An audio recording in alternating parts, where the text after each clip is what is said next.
Tous les participants à cette histoire et à bien d'autres histoires vous avoueront que Genève, la Suisse en particulier, était une plaque tournante de l'espionnage pendant la Deuxième Guerre mondiale. Si vous voulez, géographiquement parlant, c'était pratiquement impossible d'éviter ce fait, puisque évidemment la Suisse, neutre, libre, indépendante, au cœur de l'Europe, était un point idéal où on pouvait venir s'installer et essayer d'obtenir des renseignements contre un camp comme contre l'autre, n'est-ce pas? L'homme qu'on vient d'entendre est Drago Arsenievitch, qui fut écrivain et journaliste à la Tribune de Genève. En 1970, Drago Arsenievitch publie « Genève appelle Moscou », un ouvrage qui retrace l'histoire des agents d'un réseau d'espionnage soviétique actif en Suisse romande durant la Deuxième Guerre mondiale, le réseau RADO. Dirigé par un Hongrois officiant sous couverture à Genève, le réseau RADO est resté longtemps méconnu. L'enquête patiente et méticuleuse de Drago Arsenievitch permettra de comprendre les rouages de cette organisation depuis sa création jusqu'à son démantèlement en 1943. Elle révèle aussi l'importance des renseignements que cette équipe plutôt modeste a réussi à communiquer à l'Union soviétique en guerre contre l'armée nazie. Composé en partie de professionnels du renseignement, le réseau RADO a également mis à contribution des citoyennes et des citoyens suisses, des femmes et des hommes ordinaires. Luttant contre Hitler, mais au profit des puissances de l'Est, ils vont confronter à une situation délicate les autorités militaires et judiciaires d'une Suisse qui a choisi de rester neutre durant le conflit. Dans la foulée du livre de Drago Arsenievitch, mais parfois même avant, la radio et la télévision romande vont aussi s'intéresser à ce réseau. Elles retrouveront certains acteurs toujours en vie de cette affaire. Des témoignages de première main qui nous permettent de suivre presque comme si nous y étions ce chapitre oublié de l'histoire suisse. Un chapitre que nous allons vous raconter dans ce nouvel épisode de 1001 archives.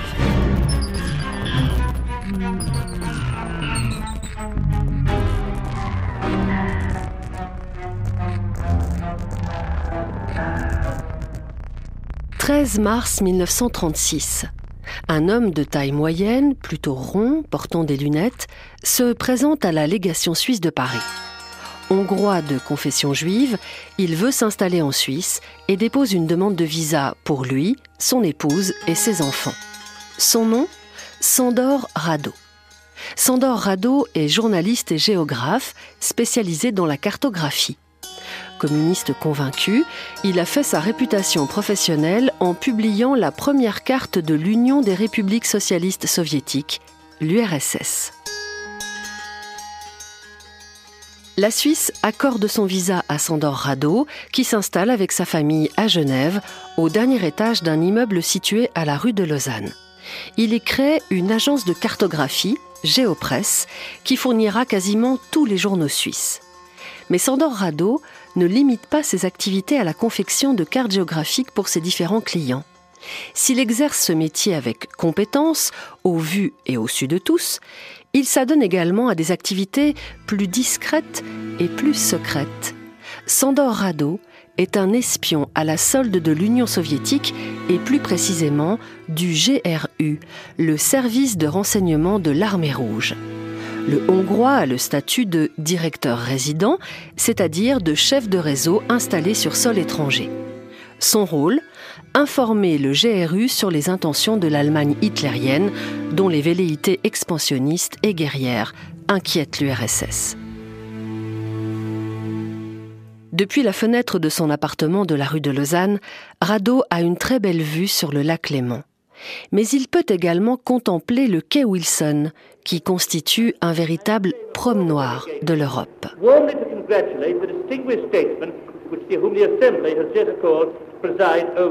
Mesdames, Messieurs, en prenant les fauteuils présidentiels de la 16e session de l'Assemblée, j'ai l'agréable devoir de vous remercier sincèrement du grand honneur que vous venez de me faire en me choisissant comme président de cette Assemblée.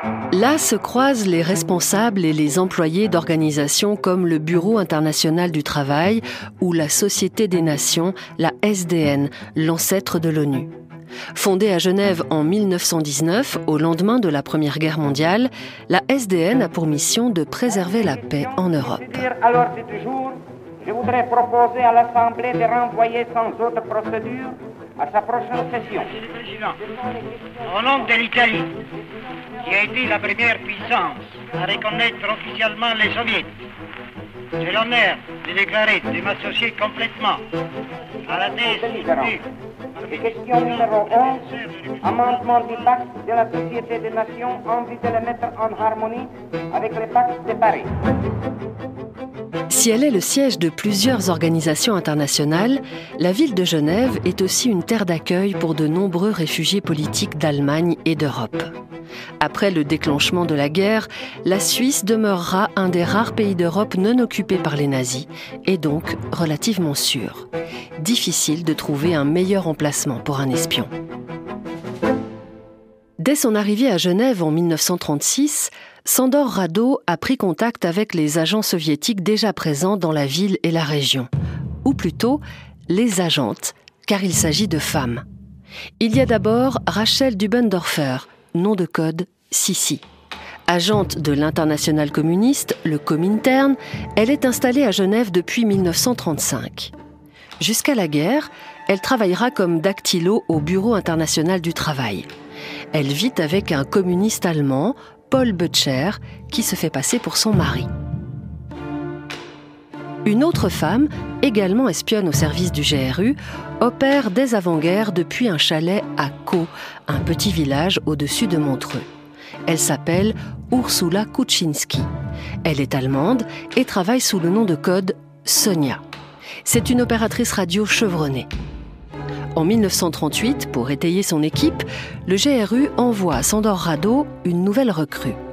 C'est un Anglais, un dénommé Alexander Foote.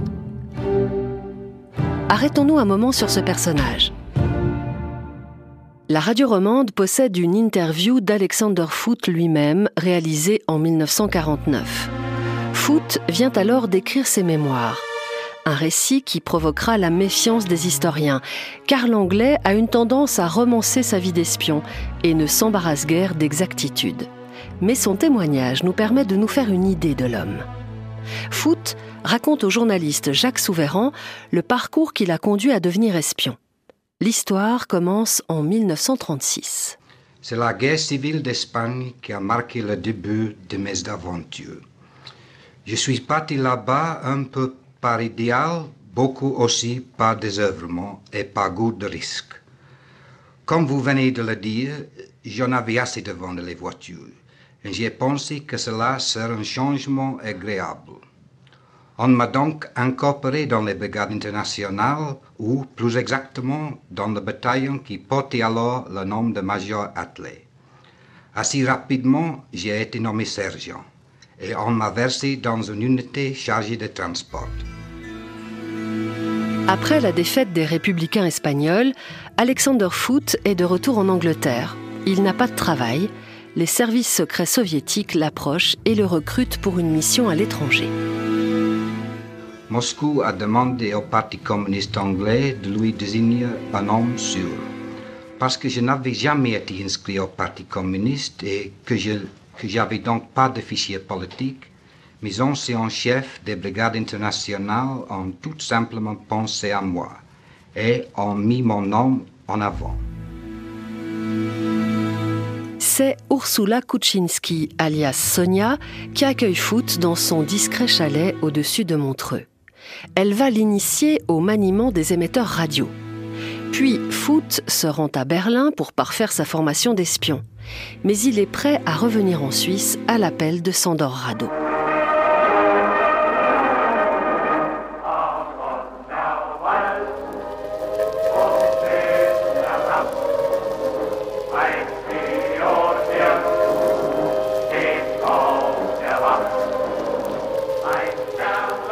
La situation en Europe se dégrade. l'agressivité de l'Allemagne se fait de plus en plus vive. Hitler viole les traités de paix signés par son pays au sortir de la Première Guerre mondiale. En 1938, l'Autriche est annexée. Le 1er septembre 1939, l'armée allemande envahit la Pologne. La guerre est déclarée. La France ne résiste pas à la force de frappe allemande.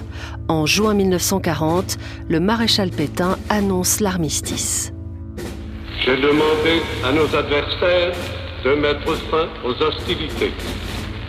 J'ai pris cette décision dure au cœur d'un soldat, parce que la situation militaire l'imposait. Dans ce nouveau contexte, l'espion géographe hongrois Sándor Radó a urgemment besoin d'élargir son cercle d'informateurs et d'agents de liaison. Il entre en contact avec un journaliste bernois, Otto Pünter. Militant socialiste, Otto Pünter a créé au moment de la guerre d'Espagne un réseau de renseignement antifasciste. Après cette guerre, Pünter se focalise sur la lutte anti-nazie. C'est un homme intelligent et rusé, il connaît beaucoup de monde. En 1977, Otto Pünter est interviewé dans un documentaire que la TSR réalise en étroite collaboration avec Drago Arsenievich, l'auteur de l'enquête sur le réseau Radó que nous avons évoqué au début de cet épisode. Le militant bernois évoque le début de sa collaboration avec Sándor Radó. Dans la deuxième moitié de l'année 1940, après la défaite de la France, Radó m'a informé des préparatifs allemands d'une intervention militaire contre l'Union soviétique. Et c'est à ce moment-là que j'ai accepté de collaborer avec lui parce que nous, Suisses, nous étions sous la menace constante d'une intervention militaire de l'Allemagne contre la Suisse.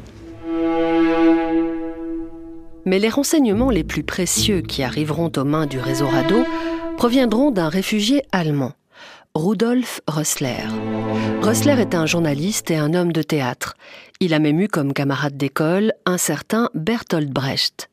Comme de nombreux artistes et intellectuels, il fuit l'Allemagne lorsque les nazis arrivent au pouvoir. Il s'installe à Lucerne, où il fonde une maison d'édition. Grâce à ses nombreux contacts en Allemagne, Rudolf Rössler commence à accumuler de la documentation sur l'armée nazie et l'économie de son pays d'origine. Dans cette même ville de Lucerne, le renseignement de l'armée suisse a installé le bureau HA. Ce service a été constitué pour suivre au plus près l'évolution du dangereux voisin allemand. Le directeur du bureau HA contacte Rudolf Rössler, dont il connaît la farouche opposition à Hitler. Rössler accepte de collaborer avec lui. Mais le réfugié allemand ne fait pas profiter uniquement l'armée suisse des renseignements qu'il possède sur l'Allemagne. Il rédige des fiches qu'il signe d'un nom de code, Lucie. Il envoie ces fiches anonymes à un des collaborateurs de sa maison d'édition basée à Genève. Cet homme a travaillé au Bureau international du travail. Il y a rencontré Rachel Dubendorfer, dactylo et agente soviétique sous couverture. Il est également un proche de Paul Butcher, le faux mari. Le couple évoque l'existence des fiches de Lucie à son chef de réseau. Et c'est ainsi que Sándor Radó prend connaissance de ces messages. Il en mesure très rapidement l'intérêt et l'importance. Pendant plus d'une année, le Hongrois ignorera l'identité de ce providentiel informateur. Il cherchera à en savoir plus et s'adressera pour ceci à Otto Pünter, alias Paquebot. Le journaliste espion raconte. C'était au printemps 1942 qu'il m'a dit un jour qu'il recevait des informations de toute première importance de quelqu'un de Lucerne. Et il m'a demandé si je pourrais lui dire de qui il s'agissait. Un de mes correspondants m'a dit qu'il s'agissait probablement de Rudolf Rössler, un des principaux agents d'information du service de renseignement suisse et notamment du fameux bureau HA à Lucerne. J'ai communiqué ce nom à Radó, mais je ne crois pas qu'il l'ait connu personnellement. Avant la guerre, la grande majorité des informations recueillies par Sándor Radó est envoyée à Paris par courrier, puis transférée à Moscou par la valise diplomatique. Au moment de l'invasion de la France par les armées nazies, l'ambassade soviétique de Paris est fermée. La voie de transmission par la valise diplomatique est coupée. Tout va désormais devoir se faire par émission radio. L'unique émetteur disponible est détenu par Ursula Kuczynski, dit Sonia, l'espionne qui vit sur les hauteurs de Montreux. Et il est tombé en panne. Il faut le plus rapidement possible trouver des pièces de remplacement et, idéalement, une personne capable d'assurer la maintenance technique de l'émetteur.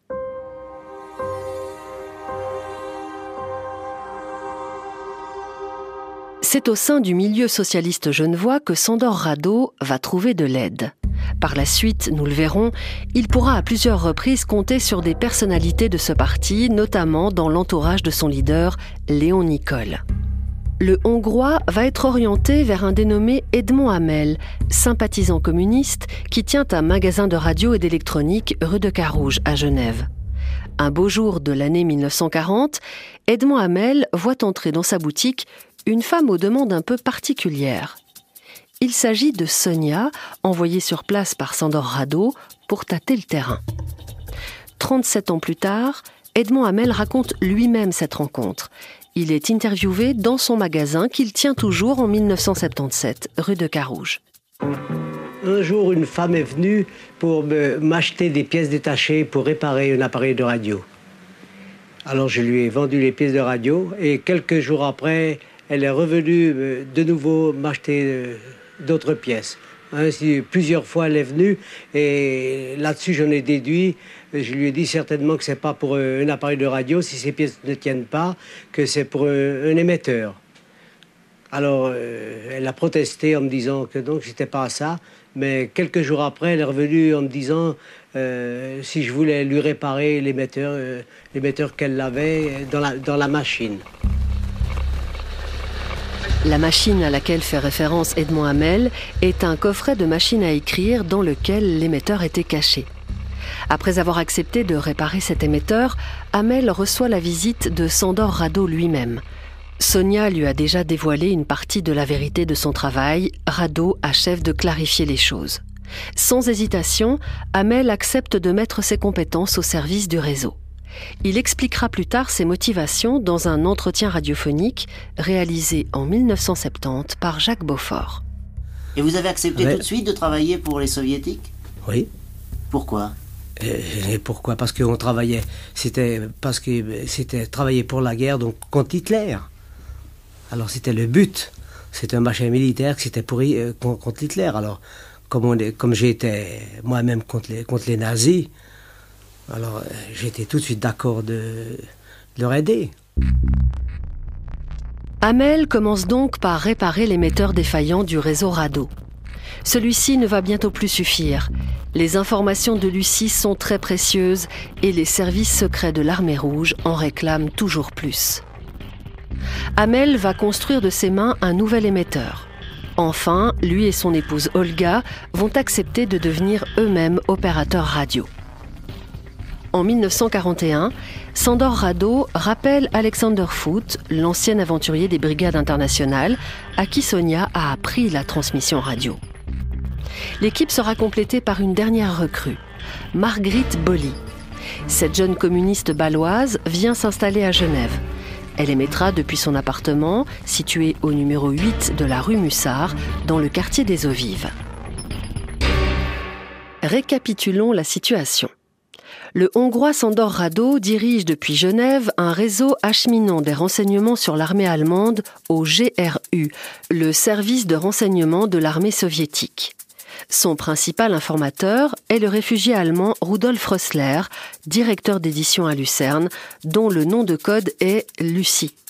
Radó travaille également avec le journaliste bernois Otto Punter, alias Paquebot, qui possède son propre réseau de renseignement.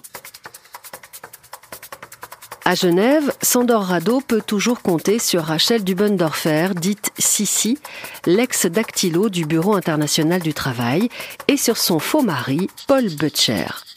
Sonia, l'espionne de Montreux, semble s'être mise en retrait après avoir réglé les problèmes techniques du premier émetteur.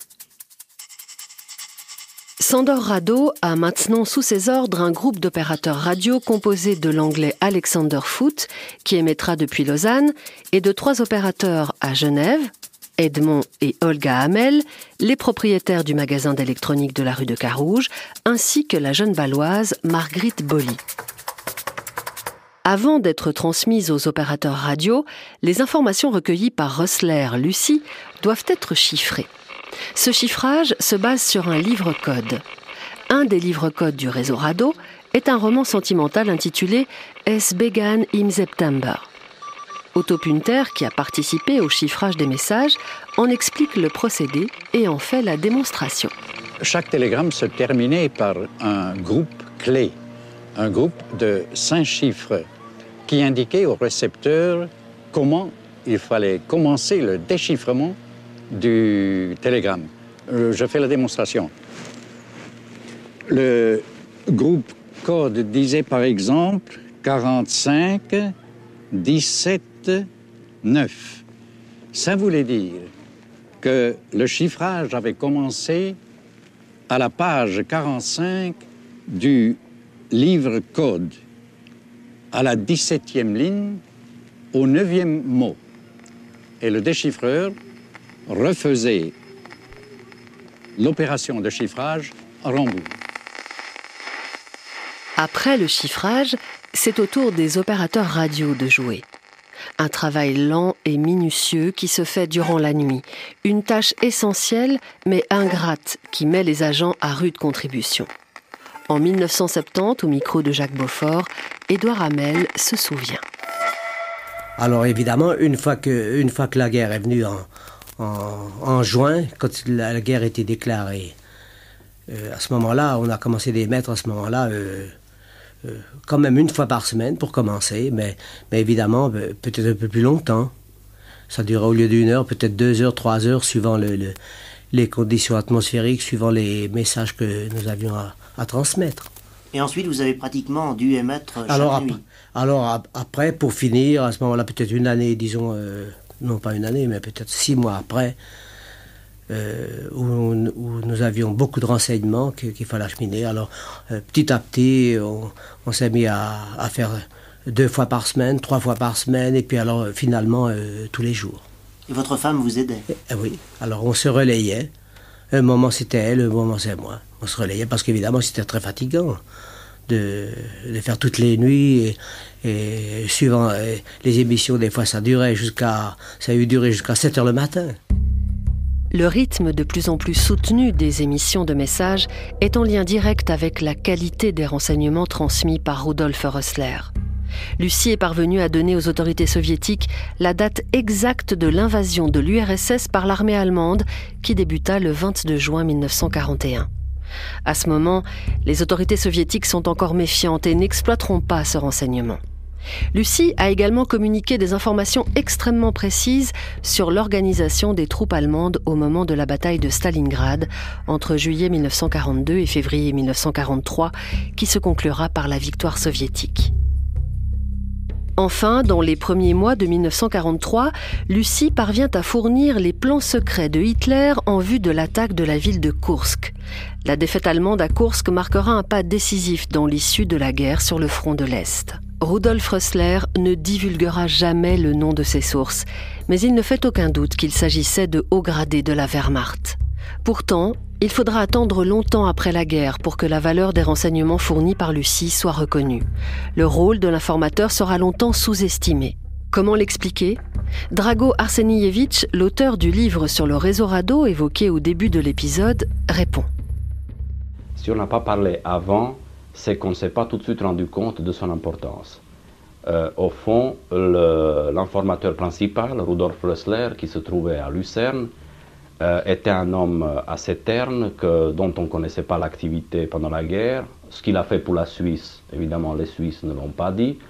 Ce qu'il a fait pour les Soviétiques, on a fini par le savoir et on a commencé à donner, si vous voulez, tous les éléments de son activité. Seulement, il fallait qu'on puisse trouver dans les archives allemandes des télégrammes dans lesquels, au fond, on s'est rendu compte que l'importance des renseignements qu'il donnait aux Soviétiques était vraiment énorme et que l'armée rouge avait en lui un informateur de première main. Rudolf Rössler mourra en 1958 à Kriens, près de Lucerne. Presque plus personne ne se souvient alors de cet homme de l'ombre qui a œuvré à la défaite du régime nazi. Mais revenons au réseau Rado. En 1942, il fonctionne à plein régime. Moscou inonde son informateur Lucie de questions. Les opérateurs sont rivés à leurs émetteurs et travaillent sans répit. En octobre 1942, la police fait irruption au domicile d'Olga et d'Edmond Hamel, rue de Carouge. Les enquêteurs ne savent rien des activités illégales du couple, mais soupçonnent Hamel de cacher du matériel de propagande pour son frère, connu pour être un communiste militant. Lors de la perquisition, ils découvrent l'émetteur qu'Hamel a dissimulé dans une cache sous un parquet. Le commerçant est arrêté et passe devant le juge, mais il a préparé sa défense. J'ai dit aux policiers que ce n'était pas un émetteur, mais que c'était un oscillateur à ondes courtes pour soigner ma sinusite. D'ailleurs, j'avais demandé à mon médecin ce qu'il en pensait pour soigner la sinusite. Et il m'a dit que ça pouvait être que salutaire. Alors j'ai fait venir le médecin au tribunal, qui l'a confirmé. Et j'ai eu 10 jours de prison avec sursis. Aussi invraisemblable que cela puisse paraître, Hamel est relâché. La police a désormais le couple à l'œil, ce qui n'empêche pas ce dernier de poursuivre ses activités. Edmond et Olga Hamel quittent la rue de Carouge et vont louer une villa, route de Florissant à Champel. C'est depuis ce quartier résidentiel qu'ils vont désormais envoyer leurs messages codés à destination de Moscou. En août 1943, l'armée allemande est défaite par les troupes soviétiques. Ailleurs, les événements se précipitent aussi. En Italie, Mussolini est destitué par un coup d'État militaire. Les troupes alliées débarquent en Sicile. En Suisse, l'état-major craint que l'Allemagne ne projette de prendre l'école du Simplon et du Gothard pour défendre ses positions. Il décide de renforcer la surveillance de sa frontière sud. Il va s'adresser au lieutenant Maurice Treyer, un spécialiste de la radiogoniométrie, c'est-à-dire de la détection des émissions radio. Lui et sa compagnie sont mobilisés pour effectuer des contrôles sur la côte lémanique. Leur but ? Tenter de localiser des émetteurs clandestins allemands sur territoire suisse. Le lieutenant Treyer sait que les Allemands possèdent une station radio au sommet du Salève, en France voisine. Sa mission est difficile. En cette période de guerre, les émissions radio des différentes armées et des services de police provoquent un véritable chaos d'ondes dans lequel il est bien difficile de s'y retrouver. Maurice Treyer travaille à l'aveuglette. Il commence début septembre et, contre toute attente, il obtient rapidement des résultats, comme il le raconte lui-même en 1977.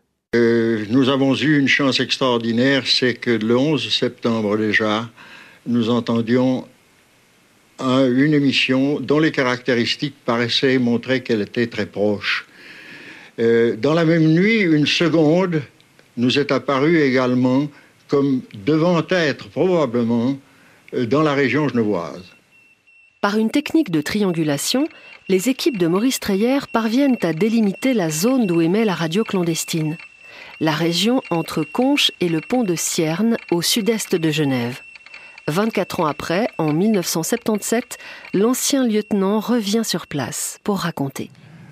Nous avons procédé au cours de nombreuses nuits à des relèvements plus précis dans les environs du quartier et une fois que la position de l'émetteur, la position probable de l'émetteur a été déterminée, je suis venu un après-midi jeter un coup d'œil ici et à travers la haie qui était moins fournie que maintenant, j'ai aperçu une villa avec une splendide antenne et évidemment pour moi c'était une confirmation de ce que nous avions enregistré. La villa dotée d'une splendide antenne n'est autre que la maison louée par Édouard et Olga Hamel à la route de Florissant. Le lieutenant Treyer met la maison et ses occupants sous surveillance. Le couple Hamel ne se doute de rien et continue à émettre. 5 jours après avoir repéré la villa des Hamel, le lieutenant Treyer et ses hommes parviennent à identifier un deuxième foyer d'émission radio à Genève. Après de patients recoupements, ils peuvent le situer au numéro 8 de la rue Henri Mussard, dans le quartier des Eaux Vives. Encore quelques efforts et ils définissent le lieu exact des transmissions, un appartement du dernier étage où vit une certaine Marguerite Boly. La police fédérale enquête encore discrètement durant quelques semaines avant de passer à l'action. Enfin, la décision est prise. L'arrestation du couple Hamel et de Marguerite Boly aura lieu durant la nuit du 13 au 14 octobre 1943. Les policiers veulent prendre les suspects en flagrant délit. C'est l'inspecteur de la police fédérale, Charles Knecht, qui supervise l'opération. Nous avons eu une conférence avec M. François Vibert, qui était chef de la police genevoise, et nous avons réuni 70 gendarmes, plus des hommes en uniforme, et nous sommes partis pour investir la villa. Arrivés dans cette villa, nous étions avec un serrurier. La nuit était assez noire, c'était entre le 13 et le 14 octobre 1943. Nous sommes arrivés, le serrurier a réussi à ouvrir la première porte et derrière se trouvait une porte vitrée. Alors, elle n'a pas résisté aux 140 kilos de M. Vibert, le chef de la police, et nous sommes montés 4 à 4 les escaliers et nous avons trouvé à ce moment-là Mme Hamel en pleine émission, accompagnée de son mari qui était monté en chemise de nuit pour enlever la lampe de l'appareil. Le couple est arrêté et emprisonné. Les policiers procèdent à la perquisition de la villa et mettent la main sur des documents, pour certains non cryptés, et écrits de la main même de Sándor Radó, le chef du réseau. La même nuit, la police fédérale procède à l'arrestation de Marguerite Boly. Dans son appartement, on retrouve d'autres documents d'importance qui permettront, on le verra plus loin, de craquer le code utilisé par les membres du réseau. Au moment de l'arrestation du couple Hamel, le lieutenant Treyer et la police fédérale ignorent pour qui travaillent les opérateurs radio. Eux recherchent à la base des agents au service du régime nazi. Les documents saisis chez les Hamel et Marguerite Boly les renseigneront vite. Incarcéré à la prison Saint-Antoine de Genève, l'opérateur Édouard Hamel parvient à soudoyer un gardien afin de prévenir Sándor Radó de son arrestation. Mais par un entrefilet paru dans la Tribune de Genève, le chef du réseau a eu vent des arrestations et sait qu'il doit disparaître au plus vite s'il ne veut pas être arrêté à son tour. La solution leur sera offerte par Pierre Nicole, le fils du leader socialiste Léon Nicole. C'est chez un de ses amis que le couple va trouver refuge, à Genève même. Il vivra là, cloîtré durant des mois, sans oser la moindre sortie. Revenons à l'enquête. Une partie des documents saisis chez les Hamel et Boly sont codés. On fait appel à un spécialiste du chiffrement, Marc Payot. Interviewé dans le documentaire de 1977, Marc Payot explique comment il est arrivé à retrouver ce chiffre permettant de percer le code suite à la perquisition de l'appartement de Marguerite Boly. Le chiffre, vous savez, était basé sur l'utilisation d'un livre pour le surchiffrement. Ce livre, nous ne l'avons pas trouvé chez Hamel, mais nous l'avons trouvé d'une manière assez curieuse chez Boly. Sur sa table, il y avait une machine à écrire avec quelques feuilles insérées et on trouvait un texte littéraire en allemand. Nous avons interrogé Marguerite Boly pour lui demander de quoi il s'agisse, de ce que représentait ce texte. Elle nous a dit « Oh, j'ai envie de changer de métier, de devenir secrétariat, ce sont des textes d'entraînement. » Très, très joli comme explication. Faire des textes, copier des textes d'entraînement avec 6 doubles nous paraissait tout de même un peu curieux. Alors nous avons un petit peu fouiné et cherché dans la bibliothèque. Et dans la bibliothèque, nous avons trouvé un livre qui est un roman de Grete von Urbaninski qui s'appelle Es begann im September et qui était le livre utilisé à cette époque pour le chiffrement de Radó. Es begann im September, c'est bien le livre qu'évoquait le journaliste Otto Punter, celui qu'il a lui-même utilisé pour chiffrer les messages envoyés à Moscou. L'étau se resserre encore. C'est bientôt au tour de Rachel Dubendorfer, alias Sissi, et de son compagnon Paul Butcher d'être appréhendés. En ce mois d'octobre 1943, le réseau Radó est en bien mauvaise posture. Le couple Radó vit caché à Genève. Les Hamel, Marguerite Boly, Sissi et son époux de circonstance sont en prison. Alexander Foote, l'opérateur radio anglais de Lausanne, n'est pas encore inquiété. Il continue à émettre depuis son domicile de la rue de la Longeraie. Pas pour très longtemps, car le lieutenant Treyer et ses hommes, qui ont poursuivi leur recherche d'émetteurs sur la côte lémanique, l'identifient à son tour. En novembre 1943, Alexander Foote sera appréhendé à son domicile. 7 fois encore, c'est l'inspecteur Knecht de la police fédérale qui procède à l'arrestation. Une arrestation qui se déroule dans une ambiance qui renforce encore la légende d'aventurier gentleman de Foote. Nous sommes arrivés dans la nuit, mon collègue Pache de la police fédérale, accompagné des inspecteurs de la police vaudoise et d'un serrurier. Nous sommes montés rapidement dans l'immeuble pour arriver devant l'appartement occupé par Foote. C'était rue de la Longerie 2. Et le serrurier plutôt a essayé d'ouvrir la porte. Il n'y a pas réussi, si bien qu'on a dû l'enfoncer. On a été reçus par un monsieur qui nous a dit gentleman, en faisant un signe très amical. Et dans un brûle-parfum placé sur son bureau, se consumaient des papiers. À côté, il y avait un appareil de transmission et un télégramme parvenait à cet appareil. La police fédérale remonte enfin jusqu'à Rudolf Rössler, dit Lucie, l'informateur principal du réseau Rado. Elle découvre que celui qui collabore depuis 3 ans avec les services de renseignement suisses livre également ses renseignements aux soviétiques. La chose passe mal en haut lieu et les responsables des services secrets devront faire la preuve qu'ils ignoraient totalement ce double jeu. Avant d'être arrêté, Rössler a eu le temps de détruire tous les documents qui auraient pu révéler ses sources au sein du haut commandement allemand et refusera toujours de les livrer. À l'heure actuelle, on ignore encore l'identité de ces hommes. Grâce aux efforts du lieutenant Maurice Treyer et à ceux du déchiffreur Marc Payot, le réseau Rado est démantelé.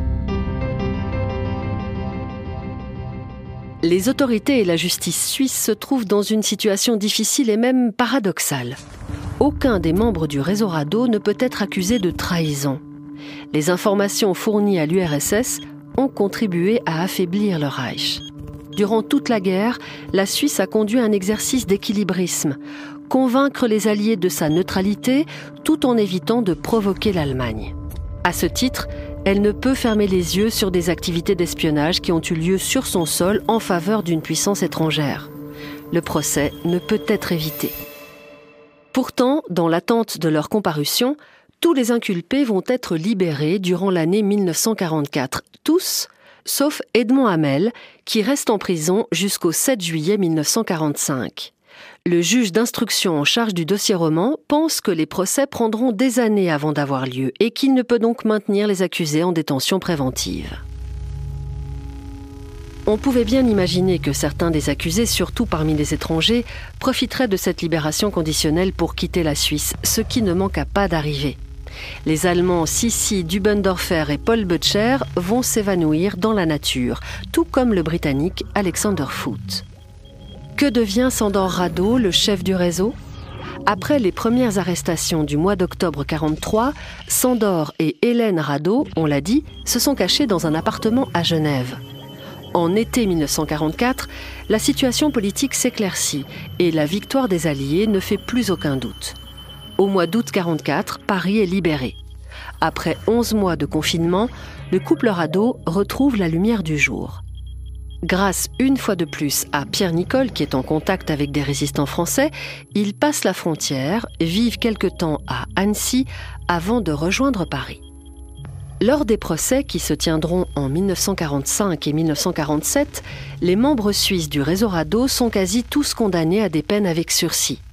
Les étrangers, eux, sont condamnés à des peines de prison ferme, mais par contumace. C'est notamment le cas du Hongrois Sándor Rado et de son épouse Hélène, ou encore du Britannique Alexander Foote. L'Allemagne nazie ne pouvait voir d'un bon œil la présence d'agents soviétiques sur le sol suisse durant la guerre. Pour les juges, les membres du réseau Rado ont donc fait courir un danger à la Suisse qui s'efforçait de rester neutre. Le cas de l'informateur du réseau, Rudolf Rössler, est étonnant. Malgré son rôle central, il est exempté de toute peine. Le tribunal a tenu compte des informations extrêmement utiles que Rössler a fournies au renseignement suisse et reconnaît même qu'il a pu légitimement considérer qu'il était en droit de divulguer ces informations à d'autres. Et quid d'Otto Punter, alias Paquebot, le journaliste bernois qui s'occupait entre autres du chiffrement des messages transmis par Rudolf Rössler ? En 1970, la télévision romande l'interview aux côtés d'Edmond Hamel. Ce dernier nous apprend qu'il n'avait jamais rencontré Otto Punter avant son procès de 1947. On ne se connaissait pas. J'ai fait la connaissance de M. Punter donc, à mon procès. C'est là que je l'ai vu pour la première fois. Je le connaissais évidemment avant de nom, mais je ne l'avais jamais vu. Sous le nom de couverture, Paquebot. Non, je ne vous connaissais pas sous le nom de Paquebot. Je vous connaissais je vous connaissais comme Punter. D'avoir entendu parler. J'ai parlé de vous. En qualité de journaliste. Voilà, avant-guerre et pendant la guerre, mais je ne savais pas du tout que vous faisiez partie du réseau. C'est ça. Et pourtant, vous émettiez les messages qui étaient chiffrés par vous, par votre femme. Oui. Mais ça, nous l'ignorions l'un de l'autre. Pourquoi est-ce que les Russes ont eu recours à des Suisses pour émettre leurs messages? Bien, je ne vois pas qui ils auraient pu prendre autrement. Il n'y avait pas d'ambassade soviétique. Non, c'est ça. Le fait que Punter et Hamel ne se sont jamais rencontrés avant le procès de 1947 n'est en soi pas spécialement remarquable. On sait que le cloisonnement fait partie de la stratégie des réseaux d'espionnage. En cas d'arrestation, moins on en sait, mieux c'est. Mais qu'Otto Punter ait assisté en homme libre au procès des gens avec qui il avait activement collaboré est tout de même très étrange. On sait que l'enquête de la police fédérale est remontée jusqu'à lui. Pourquoi, contrairement aux autres, n'a-t-il pas été jugé et condamné? La réponse de Punter est des plus évasives. J'ai eu de la chance et j'avais quelques atouts de mon côté. Mais vous étiez aussi condamnable, légalement. Légalement, je pense. Seulement, comme nous avons fait échouer certaines provocations nazies, n'est-ce pas, peut-être c'était ça aussi. Selon Drago Arsenievitch, l'auteur de l'enquête sur le réseau Rado, Otto Punter a bénéficié d'un régime de faveur. Le journaliste était une figure importante du Parti socialiste suisse. Or, ce parti avait, durant la guerre, eu une attitude sans équivoque à l'égard du nazisme et avait été un soutien important de la défense nationale. En 1943, pour la première fois dans l'histoire de la Suisse moderne, un conseiller fédéral socialiste, Ernst Nobs, était élu par le Parlement. Et Ernst Nobs était un très bon ami d'Otto Punter. Avant de clore ce récit, un dernier mot encore sur le sort de Sándor Rado. Le Hongrois quitte la Suisse en septembre 1944 et se retrouve avec sa femme à Paris. À Paris, Rado apprendra que la plupart des membres de sa famille sont morts à Auschwitz. Le 6 janvier 1945, l'espion est rapatrié à Moscou, probablement de force. Il redoute ce retour, car il sait qu'il a commis des fautes graves à Genève. Celle, par exemple, d'avoir confié à Edmond Hamel des documents ultra sensibles. Comme l'écrit Drago Arsenievitch dans les dernières lignes de Genève appelle Moscou, Staline ne pardonne rien. Rado, comme beaucoup d'autres agents soviétiques ayant œuvré durant la guerre, sera envoyé dans un camp de travail et il y restera 10 ans.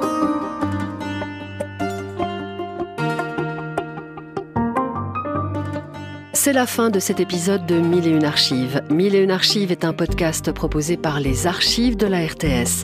Cet épisode a été écrit par Sophie Meyer, réalisé par Sandro Lisci avec la voix de Sophie Richard. Retrouvez l'intégralité des archives que vous avez entendues au cours de ce récit sur notre site internet rts.ch/archives.